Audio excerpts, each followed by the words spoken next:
Nesse momento eu estou sendo convidado a falar um pouco sobre a nanociência e as suas aplicações práticas, que são as nanotecnologias.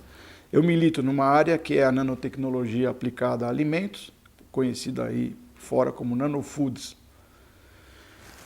Por que eu pegar uma molécula nutricional, ou um conjunto de moléculas nutritivas e colocá-las na escala nanométrica? Por quê? Porque é moda? Porque eu vou vender mais fácil o meu produto? Ou existe uma razão maior para isso acontecer? Para que vocês possam entender isso, vamos falar um pouco da escala nanométrica. O que é você reduzir ou você mergulhar na intimidade da matéria, não é? Então todo mundo sabe que a matéria é constituída de matéria e energia ao mesmo tempo. Por exemplo, essa luz que está aqui iluminando, ela é composta por fótons. O fóton é uma partícula onda. Ela tem um lado de energia e um lado de matéria, né? Tudo é assim. O mundo visível que nós estamos, que é percebido pelos nossos sentidos, visão, audição, tato, etc., ele está numa faixa em que a energia e a matéria coexistem, plasmadas, montadas, construídas, arquitetadas, numa escala chamada a escala da vida. Qual é essa escala? Vamos analisar. Quando você nasce, qual é o alimento que você recebe? O leite da mama da sua mãe, que é produzido por uma célula de 5 microns. Esse mastócito, ele vai se desfazer, ele vai abrir a membrana dele, tirar o citoplasma dele e entregar isso no duto lactífero para que a criança possa mamar. Então a criança vai mamar as células da mãe dela, né? E qual é a escala que essas células passam da mãe para o filho? Para nutrir esse filho, esse ser que está começando agora, que não tem um equipamento enzimático totalmente desenvolvido, não tem um equipamento digestivo totalmente funcionante, ele vai nos próximos dias, ele vai se aperfeiçoar e vai colocar tudo isso para funcionar muito bem se for uma criança saudável. Só que nesse primeiro momento da primeira mamada, a vida escolheu que escala para nutrir essa criança.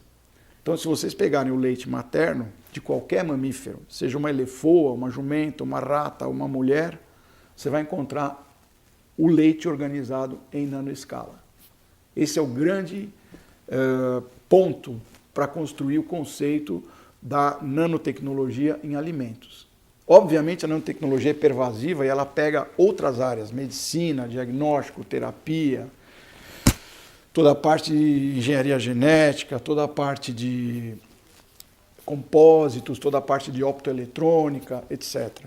Quem começou esse conceito foi um fulano chamado Richard Feynman, em 1959, numa palestra que ele fez na Universidade da Califórnia, em Caltech.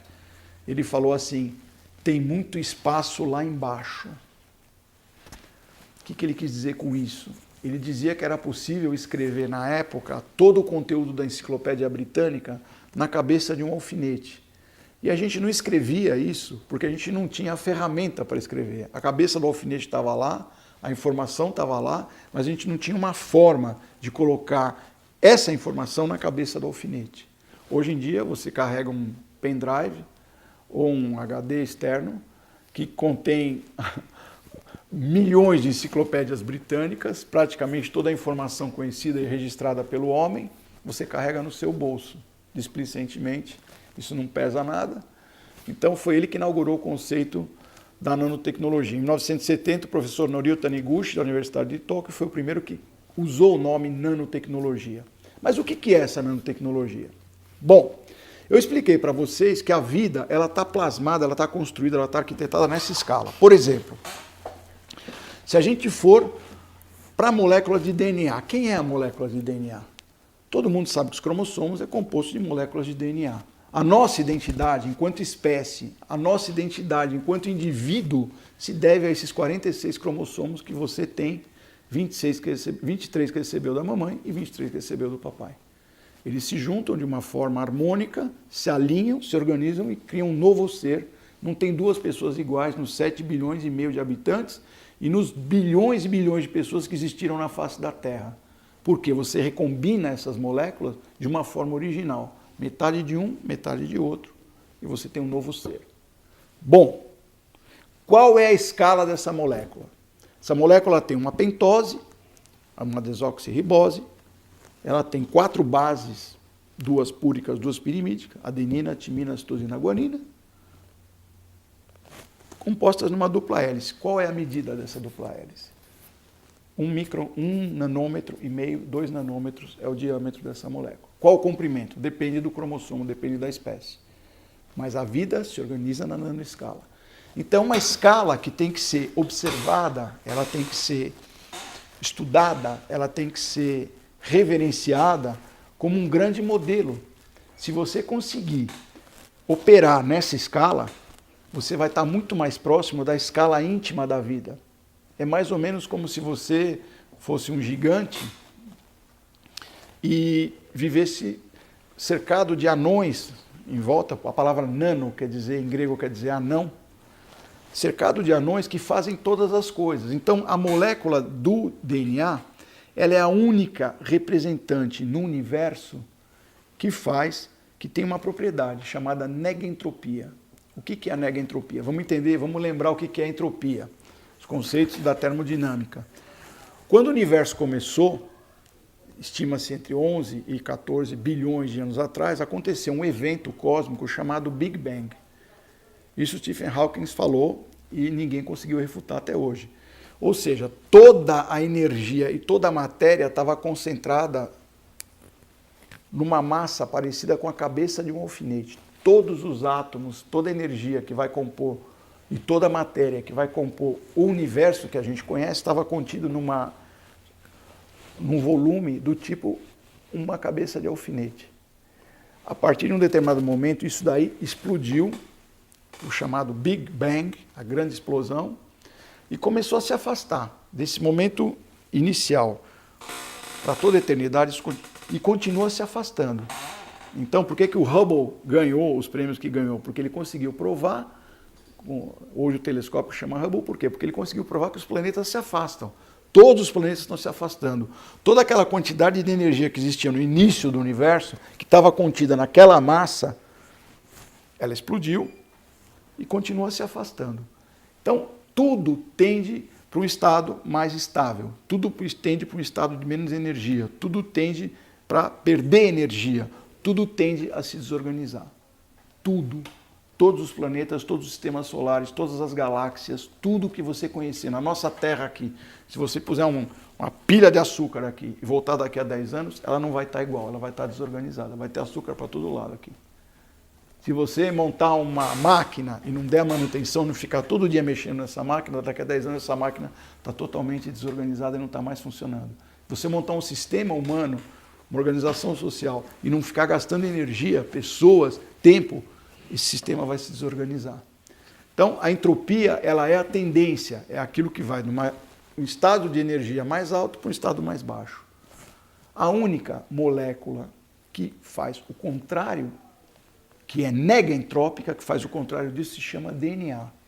Essa molécula ela consegue se reproduzir, ela pega os átomos de carbono, hidrogênio, oxigênio e nitrogênio, se automonta dentro de uma célula e consegue se duplicar.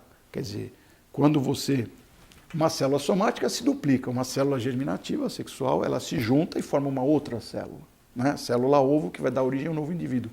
Então, ela é a único representante em todos os conjuntos de átomos organizados do universo que faz a negentropia, que faz o contrário do que manda a física. Ela se organiza. Essa molécula se organiza na escala nanométrica. Se nós aprendermos a conhecer a escala nanométrica, como essas moléculas se automontam, podemos chegar na ideia do Eric Drexler, que falou que um dia vão existir nanobots, nanorobôs automontantes, que vão fazer todo o trabalho que a humanidade hoje faz, com as suas grandes máquinas. Não sei se isso é verdade, não estou aqui, não tenho competência científica para poder negar a tese do Drexler, mas estou aqui para falar o seguinte: sou um observador, um estudioso e um admirador da vida na sua escala original, escala nanométrica, forma como organiza as organelas celulares, enfim, como tudo isso funciona, todas as reações bioquímicas, todas as reações que podem ser resumidas numa palavra, a vida. A vida se organiza nessa escala. Então, a partir do momento que o homem conhecer, estudar, conseguir imitar, reproduzir esses aglomerados supramoleculares na escala nanométrica, ele vai estar um pouco, né, como aquele macaco que pega um caramujo, pega um pauzinho e fica tentando tirar o caramujo de dentro do pauzinho, dentro do caramujo para comer com a ferramenta, o pauzinho. A nanotecnologia é a ferramenta, nós somos um macaco, né? Então, é uma ferramenta talvez não tão sofisticada quanto a organização do universo. Quanto mais eu estudo, mais eu me aproximo de Deus, mais eu me torno religioso no sentido de entender que existe uma... Eu não estou falando de uma religião, estou falando de uma reverência a uma organização universal que existe. É impossível que tudo isso seja casual, né? Então, o acaso é assim. Você me dá mais 5 minutos, eu vou explicar uma tese. Então é assim. A toda tese se antepõe uma antítese. Se eu falar branco, eu falo para você qual é o oposto de branco, você vai imaginar preto. Se eu falar gordo, você vai imaginar magro. Se eu falar alto, você vai imaginar baixo. Então toda tese, se eu falar claro, você vai pensar escuro. Toda tese tem uma antítese que frontalmente se opõe a ela. Todas as teorias, todo o pensamento humano, ele está baseado nesse embate dicotômico, nessa luta de duas faces, a tese e a sua opositora, a antítese.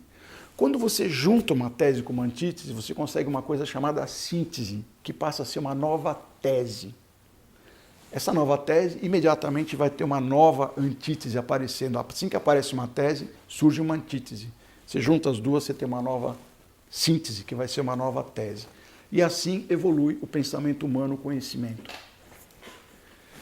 Agora, se você imaginar, não é, que no limite, imagine a tese do caos. Caos é uma tese. O que é o caos absoluto? Fala para mim o que é o caos absoluto. Você vai num lugar que nada está organizado. Nada. Toda a matéria está desorganizada, nada tem forma, o conteúdo está todo desarticulado, a maior bagunça que a sua mente puder imaginar. Imagine a maior desorganização, resumida numa palavra chamada caos. Ou seja, num ponto que nenhuma causa vai levar a nenhuma consequência. Nada que está nesse sistema caótico, totalmente caótico, caos absoluto, vai ter uma relação de causa e efeito. Você não vai encontrar nenhum efeito que é causado por uma causa, porque está tudo no caos, certo? Isso é uma tese, é a tese do caos absoluto. A partir do momento que a minha mente consegue conceber a tese do caos absoluto, imediatamente se contrapõe e surge a ideia da organização absoluta. Se você consegue conceber o caos absoluto, você consegue imaginar que se opondo, como do claro se opõe o escuro, do alto se opõe o baixo, do caos absoluto se contrapõe a ideia da organização absoluta, da organização primal, da perfeição total. Aí está Deus. Esse é o conceito de Deus na minha visão. Ele pode ser entendido racionalmente. E para mim o maior representante de que existe essa organização é a molécula de DNA, é a vida. A partir do momento que você tem uma coisa que consegue se organizar no meio da maior bagunça, você tem a negação da morte, a negação do medo, a negação da injustiça, a negação da feiura, a negação... Então a oposição disso é o claro, é a luz, é a beleza, é a justiça, é o organizado, é o funcionante, é a saúde. Então, desse lado da automontagem das moléculas, tem um representante chamado DNA na escala nanométrica, e para mim, por favor, não vamos falar que o meu Deus é o DNA. Eu estou dizendo que a representação da existência dessa força organizadora é a molécula de DNA para mim. Então, quanto mais eu estudo, mais eu vejo o tipo de organização que tem, das enzimas envolvidas, das reações bioquímicas, dos controles homeostáticos, mais eu falo, pelo amor de Deus, isso é a organização absoluta. Entendeu? Você descobre que um fulano, para ele desenvolver uma osteoporose, ele precisa de 50, 60, 70 anos agredindo o organismo. Por 70 anos o organismo se defende disso. Você fala, meu Deus, Que máquina consegue se defender do desgaste durante 70 anos? Fala para mim, que você conhece. Nenhuma máquina. Você fica maravilhado com um computadorzinho que custa R$2.000, achando que R$3.000, achando que isso é o máximo. Você não entendeu o tipo de máquina que tem no nosso corpo, o tipo de organização que ela tem, baseada nessa pequena molécula que, para mim, é a representação do anticaos, que, para mim, é a síntese da vida.